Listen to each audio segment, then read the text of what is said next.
সাইদি সাহেবের যখন রায় হলো তখন 2 দিনে 153 জন মানুষকে পাখির মতো গুলি করে হত্যা করা হলো।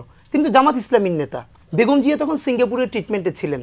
আমার স্পষ্ট মনে আছে উনি ট্রিটমেন্ট কমপ্লিট না করে উনি বাংলাদেশে ব্যাক করলেন। জামাত নেতা দেলাওয়ার হোসেন সাঈদীর রায় ঘোষণার পর দেশব্যাপী চলা হত্যাকাণ্ডের খবর পেয়ে বিদেশে চিকিৎসা অপূর্ণ রেখে দেশে ফিরে আসেন খালেদা জিয়া। বিমানবন্দরে কোনো প্রকার সংবর্ধনা গ্রহণ না করে দলীয় অফিসে রায় ঘোষণা ও দেশব্যাপী চলা হত্যাকাণ্ড নিয়ে ব্রিফ করে তিনি প্রথম বলেছিলেন দেশে গণহত্যা চালানো হয়েছে।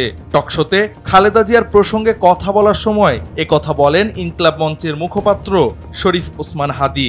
হাদী আরো বলেন সে সময়ের বুদ্ধিজীবীরা খালেদা জিয়ার এই গণহত্যা শব্দ নিয়ে সমালোচনা করেছিল।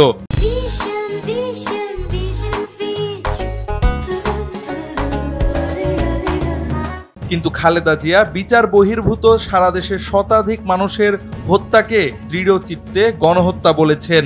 তার মতে কতজন মানুষ মারা গেছেন সে হিসেবে গণহত্যা হয় না, বরং কিভাবে মারা হয়েছে সে বিবেচনায় গণহত্যা হয়।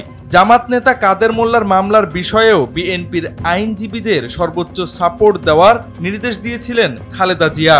এছাড়া খালেদা জিয়ার মধ্যে মাতৃত্বসুলভ আচরণ প্রবলভাবে বিদ্যমান উল্লেখ করে হাদী বলেন, একবার ছাত্রদল ছাত্র শিবির যৌথভাবে আওয়ামী লীগের বিরুদ্ধে কোনো কর্মসূচির বিষয়ে আলোচনা করছিল।